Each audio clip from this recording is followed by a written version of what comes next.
Challenge জানাতে যে বাংলাদেশে এই মুহূর্তে কোন রাজনৈতিক দল আছে যে আশিক চৌধুরীর মতো একটা লোককে তৈরি করতে পারবে বা প্রোভাইড করতে পারবে?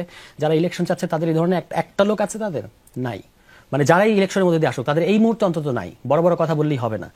তুষার, আপনাকে দিয়ে আলোচনাটা শুরু করতে চাই এই কারণে যে আমরা বিশেষ করে অস্বীকার করার উপায় নেই, এবার রোজায় বাজার বা দ্রব্যমূল্য অন্য যে কোনো সাম্প্রতিক সময়ের চেয়ে একটি স্থিতিশীল ছিল।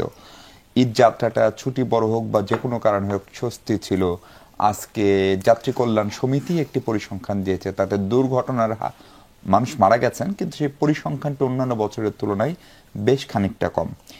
এসবের কারণেই কিনা সামাজিক যোগাযোগ মাধ্যমে এক ধরনের ক্যাম্পেইন চলছে যে ডক্টর ইউনূসের এই সরকারকে আমরা আরো অনেকদিন দেখতে চাই, যেটা আপনারাও আগে বলছিলেন যে আপনারা মানে এই সরকার যেহেতু একটি বিশেষ ঘটনাক্রমে আসা সরকার, তাদেরকে স্বাভাবিক সরকার ভাবার সুযোগ নেই।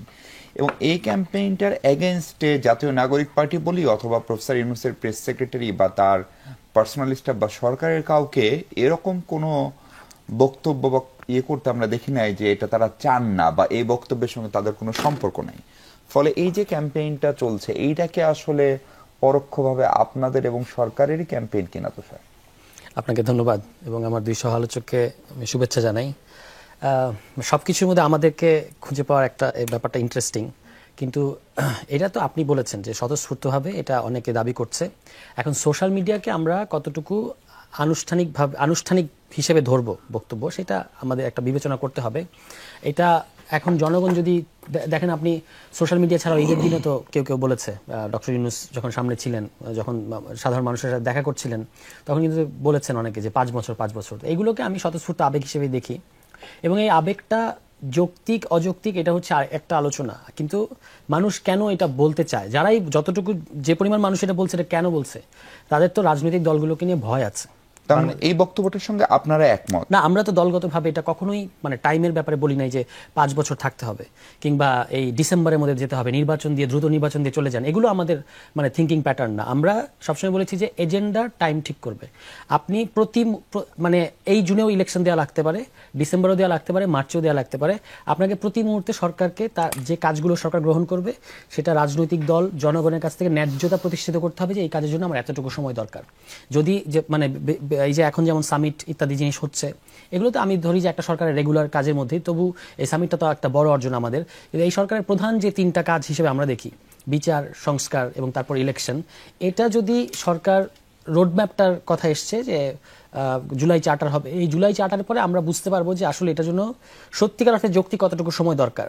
ডিসেম্বর টু জুনের কথা সরকার বলেছে, আমরা বলেছি যে ডিসেম্বর টু জুনের ব্যাপারে আমাদের আপত্তি নেই, কিন্তু আমরা দেখতে চাইবো যে কাজটা মানে সংস্কারের কাজগুলো আগাচ্ছে কিনা। নাকি ধরুন যে ডিসেম্বরের মধ্যে একটা বিশেষ রাজনৈতিক দল চায় এই জন্য ডিসেম্বরের মধ্যে ইলেকশন দিতে হবে, এই জন্য আমি যতটুকু পারি তড়িঘড়ি করে কাজ করে চলে যাচ্ছি, সংস্কারগুলো এক ধরনের অর্নামেন্টাল হয়ে যাচ্ছে কিনা। এইটা হচ্ছে আমাদের কনসার্নের বিষয়। ইলেকশনের প্রশ্নে, সংস্কারের প্রশ্নে আমরা বারবার তো আমাদের অবস্থান পরিষ্কার করেইছি, কিন্তু আমরা বলি নাই যে অমুক সময়ের মধ্যে দিতে হবে। এজেন্ডা এবং টাইম, আপনি এজেন্ডা দিয়ে যদি মানে আপনি ন্যায্যতা প্রতিষ্ঠিত করতে পারেন আপনি থাকেন, আর যদি দেখা যায় যে না অযথা টাইম লিঙ্গারিং করছে তাহলে চলে দিতে হবে। কিন্তু ওই যে এটা মেজার করার মানে পরিমাপক কি? তো স্যার, আপনার তো কিছু কাজ অলরেডি আছে, সংস্কারের কাজ তো আপনি গ্রহণ করেছেন, আপনার 11টার মতো কমিশন আছে, যার মধ্যে বেশিরভাগ কমিশনের কাজই এই সরকার করে ফেলতে পারবে, মানে যেগুলোর সাথে সংবিধান সম্পর্কিত না। ফলে এই সরকারি অধ্যাদেশ দিয়ে এগুলো করে ফেলতে পারবে। যেগুলো সংবিধান সম্পর্কিত সংস্কার, সেগুলোর ক্ষেত্রে আমরা একটা পদ্ধতির কথা বলেছি। এই সামিটটাকে আপনি বড় অর্জন বলছিলেন, অবশ্যই বড় অর্জন। আপনি গত বছরের এই ধরনের স্টার্টআপ বিজনেস বা সামিটের সাথে তুলনা করলে এটা দেখা যাবে। এবং যতগুলো ইনভেস্টর এখানে এসছে, যতগুলো দেশ এসেছে, এবং সেখানে আশিক চৌধুরীর যে পারফরমেন্স আমরা দেখতে পেলাম, অন্তর্বর্তী সরকারের যে পারফরমেন্স দেখতে পেলাম, ইনভেস্টরদেরকে আশ্বস্ত করা এবং বাংলাদেশে নিয়ে আসা।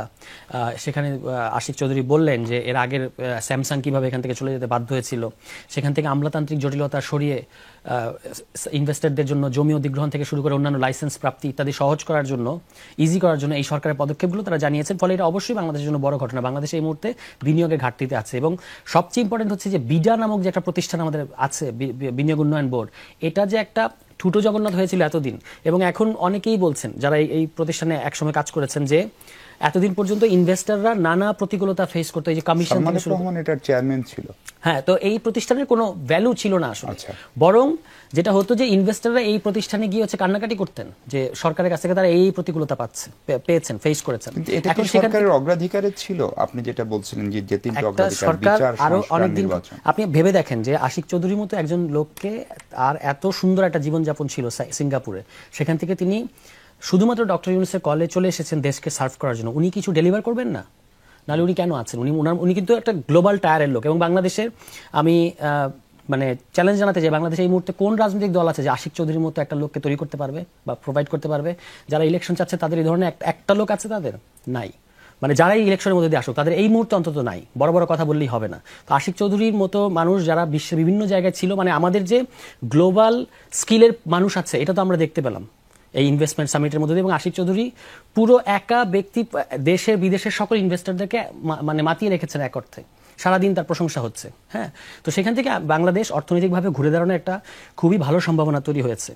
এই সকল দিক থেকে এটা সরকারের অগ্রাধিকার কি না অগ্রাধিকার, এইটা সরকার সেটা যে বিবেচ্য। করেছে একদম এটা খুবই ভালো